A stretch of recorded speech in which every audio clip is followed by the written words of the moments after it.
hilaw na akasya.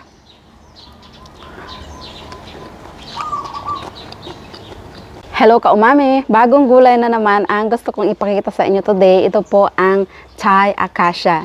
Hindi po ito ipil-ipil, hindi rin acacia na yung tinatawag nating acacia dyan sa atin sa Pilipinas. At ang tawag po nila dito ay shaom or shoom. Ayan, ito po ay napakasarap. Merong masangsang o matapang na amoy. Ayan, na kung first time mo sigurong maamoy at ikaw ay medyo maselan, hindi mo siguro magugustuhan.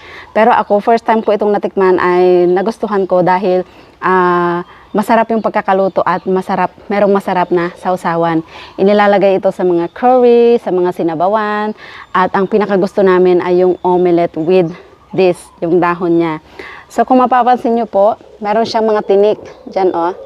Ayan, may tinik po siya.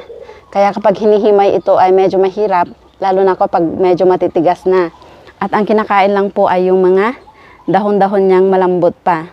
At yung stem niya na medyo malambot pa yung tinik, pwede siyang kainin. At hihimayin po natin, ipapakita ko mamaya kung paano lutuin at kung paano kainin. At ang ganda po pala ng kanilang pagkakatali o pagkakarap. Ayan o, another idea para sa ating mga talbos-talbos. Meron kasi siyang tinik, kaya ganito yung kanilang paraan para at least mahawakan nila kapag bibilhin sa palengke. Ayan. Dito sa part na ito ay matitigas na po yung tinik niya. At ang puno po nito ay hindi matataas katulad ng ipil-ipil. Tinitrim nila lagi ng mabababa para madali nilang ma-harvest. Ayan, magpapakita ako sa comment kung ano naman yung itsura ng puno nito. Papakita ako ng picture.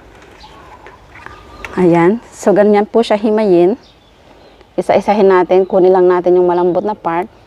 Ganyan lang. Yung iba, dinudurog-durog nila. Pero ako gusto ko ng ganyan lang. At omelette po ang gagawin natin ngayon. Next time naman, papakita ko sa inyo yung mga soup na hinahaluan nito. Yan. At kung familiar po kayo dito, kung may ganito dyan sa atin, kinakain po ba o kung ano ang ginagawa naman natin. Kung paano naman natin ito niluluto o kinakain. Sasawsaw natin sa sausawan na tinatawag na namprik kapi. Mag-share din ako ng recipe kung paano gawin yung sausawan na pwede nating pagsawsawan ng iba't ibang klaseng gulay. So, ganyan na po siya ngayong nahimay na at lalong bumango dahil naputol-putol na natin. And shout out po at maraming salamat sa ating mga followers na teachers dyan sa DLEA Caloocan, Rizal, Nueva Ecija. Hello po sa inyong lahat. Maraming salamat sa panonood, especially kay Ma'am Pia Bueno Palmones and Joji Perez. And of course, sa aking Tita Lengleng. Thank you so much po sa inyong suporta at panonood. So tara, lutuin na natin. Ayan, hinugasan ko na po muna at medyo piniga. Meron tayong 4 na itlog na nilagyan ko na ng seasoning. Kaunting patis, kaunti lang para hindi naman matabang. Batilin lang natin. Ayan, at ilalagay ang shaom or Thai Acacia. Kailangan natin siyang medyo magkaroon ng bula-bula. Dito ay nagpainit na po ako ng mantika. Mukhang okay na. Yan. Pwede na siya. Lalagay na po natin ang ating mixture. Spread lang natin. Yan. Ayan. Pwede na nating baliktarin. Hahanguin na natin. Ang bango. Ayan na po yung itsura niya. Diba? Mukhang masarap na siya, ka-umami. Ayan, so luto na mga ka-umami. Ganyan na po yung itsura. Ayan, so luto na mga ka-umami. Ganyan na po yung itsura. Napakabango at bagay na bagay sa ating mga hilaw na gulay, sausawan at pritong isda. That's it! At ito po ay hindi yata nakakain ng hilaw. Hindi ko pa nakita ang asawa kong kumain ng ganitong hilaw. Parang gusto kong tikman. Hilaw na acacia.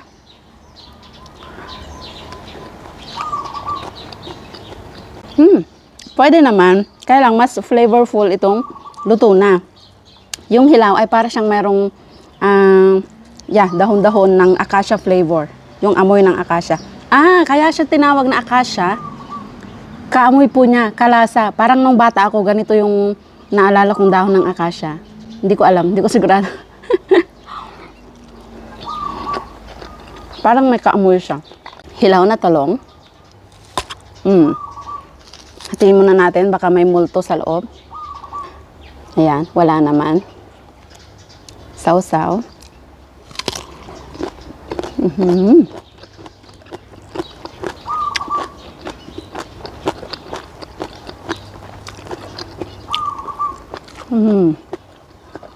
Napakasarap.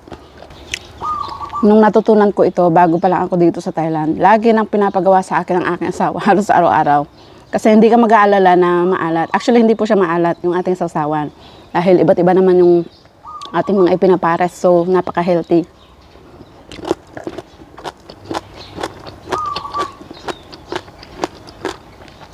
Crunchy.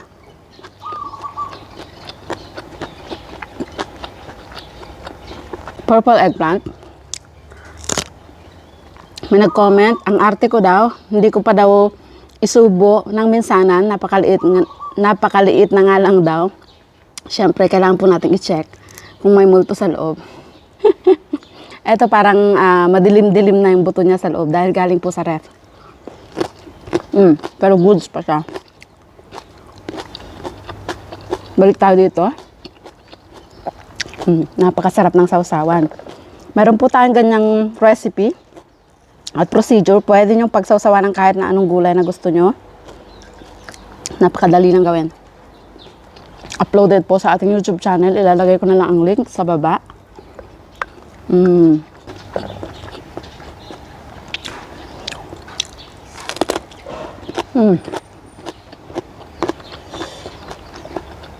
Ang lutong. At ang tamis.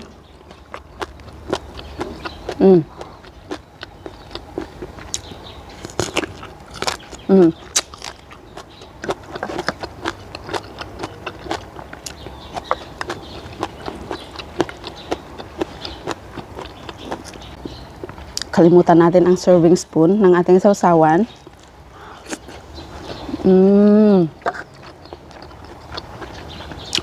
Yung kombinasyon po nilang lahat, ang sarap-sarap.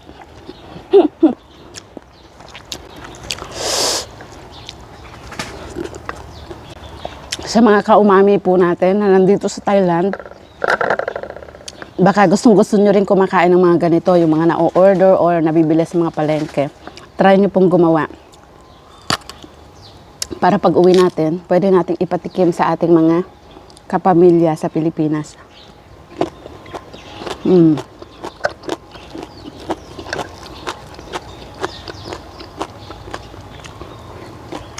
So, ganito po sila kumain.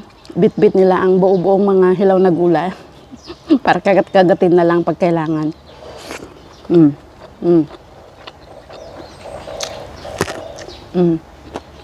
Diba?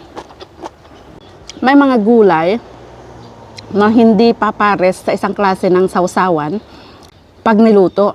Ayan, katulad nitong mga talong na ganito, babagay lang po siya dito sa namprik kapi or bagoong alamang dipping sauce kapag hilaw. 'Di ba?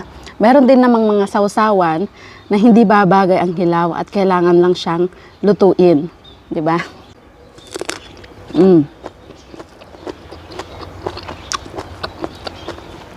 Napakaraming klase po nilang mga sausawan.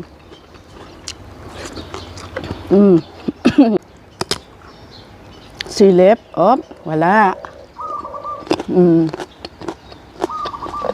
Kailangan mapasilip muna.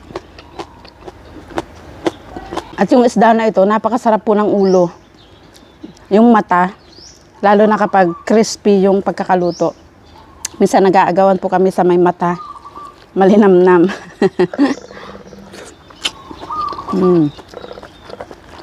Grabe. Bitin ang kanin.